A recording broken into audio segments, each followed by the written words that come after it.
Hello, everybody, and on this free plane Friday, we're going to do a review of the Piper Super Cub by A Pilot.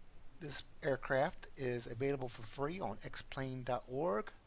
Look down in the description for a link to this aircraft. It's probably one of the better freeware aircraft that you can get that actually works. That's actually built for X-Plane 10, but actually works in X-Plane 11. Here we have you get three liveries. You get the basic Piper Super Cub. You get the Piper Super Cub with floats, and you also get this. You get the Piper Super Cub with the bush configuration.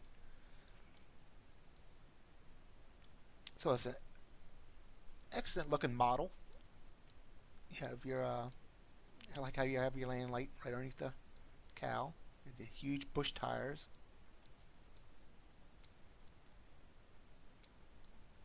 You have just the classic Piper Cub look, which is I love the Super Cub. I love Carbon Crafters, Cub Crafters. Cub Crafters also make the Super Cub, not the Super Cub, but the Carbon Cubs, and the X Cub, which is their new one. So let's go ahead and just take a quick look inside. So it's just your standard steam gauges. You won't find anything awesome here like a GPS or autopilot, even though my autopilot will actually work, but it just kind of like holds your altitude, holds kind of like your heading. Of course, excuse me, you can just trim all that out. So you have your radio stack, you have your transponder, your ADF, your radio stack here, or what the hell they want to call it. I can't remember what it's called right now. If you look up and over to your left shoulder, you can see the amount of fuel in the left wing. You can also see your battery. If you go down, you have your trim wheel. Further down, almost underneath your feet, which is one thing I hate about the Pipers, is that your flap lever is down here. So you have to actually pull up on the flap lever to move your flaps.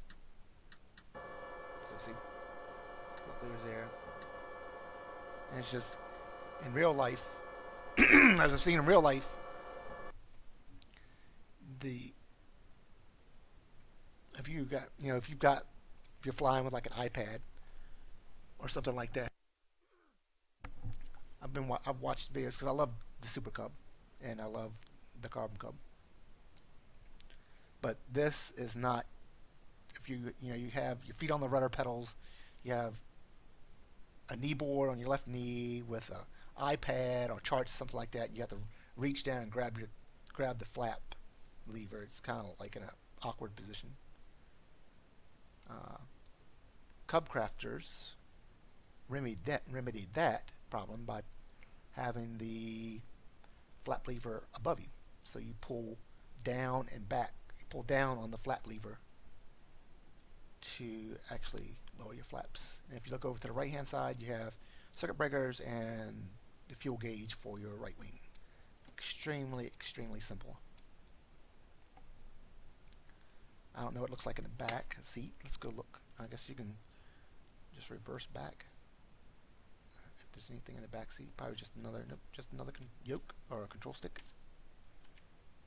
So we'll just go ahead and start this up, and we're just going to throw avionics, battery, beacon, landing light. We don't need a landing light on. Nav light. So we're just going to grab the primer, prime it a little bit. Give it a little bit of, actually going to throw the mixture full rich. And then we're going to start the plane. Give it a little bit of throttle. And that's all it is. I love the tail draggers. I like flying tail draggers. So, which is one of the things that drew me to the Cub. I'm not so great at landing them. Earlier this morning I tried to land on a beach in Alaska, and the plane just kind of sank down into the beach and flipped over. So I don't know what that was all about. So we're just going to go ahead and release the brakes. We're at Cammy's now. This is a private airfield on 40 acres in the Shenandoah Valley. The house is actually, this 40 acres, and the house, the manor house that's here, is actually for sale. It's about $900,000. So we'll just go ahead and, what we're going to do is just go ahead and lower the flaps all the way. The flaps are fully extended. And we're going to release the brake. And kind of point the nose to the grass strip. So we're just going to, a little bit of gas here. I'm going to sit up so I can see over the nose. Lap on the way, and we'll just give it a throttle. And it's not going to, and for some reason it always wants to turn that way. Anyways, it's not going to take long to take off anyways. Not the best takeoff, but flaps fully extended. It doesn't take long to take off at all. And I am using just the basic Ortho 4XP and the World X plane scenery. So go ahead and ease off the flaps. Speed. This isn't a very fast aircraft at all. 100 knots, maybe. I'm at full throttle now. So turn the transponder on. It doesn't matter though. It's an incredibly low stall speed. So.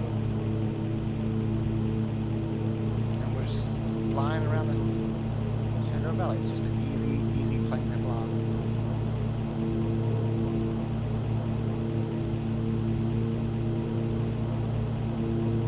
And I love the motto of Cub pilots, you know,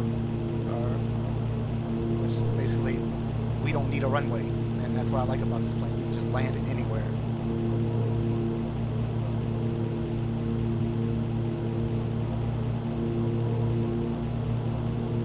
Farm road. I'll just land on the farm road. There's one right there. So hopefully I don't nosedive into the ground. But I like flying these Cubs because it's always interesting on where you can actually land. And another guy I'll link to in the description. He's a bush pilot, in real life bush pilot in the Pacific Northwest. And he does not use a Super Cub. He does not use a tail dragger at all. He uses a Cessna 182, the tricycle landing gear, and a Sportsman stall kit. So I'll link to his channel in the description so you can check his channel out. And I'm going to try to land on whatever the hell this is right here. It looks like a road. Actually, it looks like a windsock. Light posts or something. Yeah, light posts. Got some flaps. And probably not going to be able to land on this road. Probably have to turn.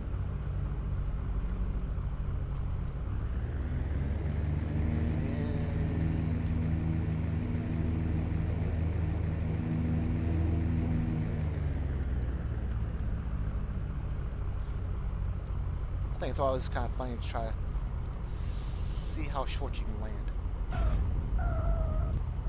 So here we are, we're down. Don't roll over on me. Okay, there we go. The tail draggers are always fun to fly. They're really fun to fly.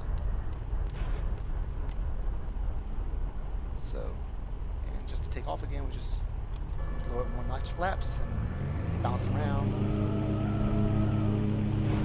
Don't turn over. Ah, don't kill me. There we go. Almost died there.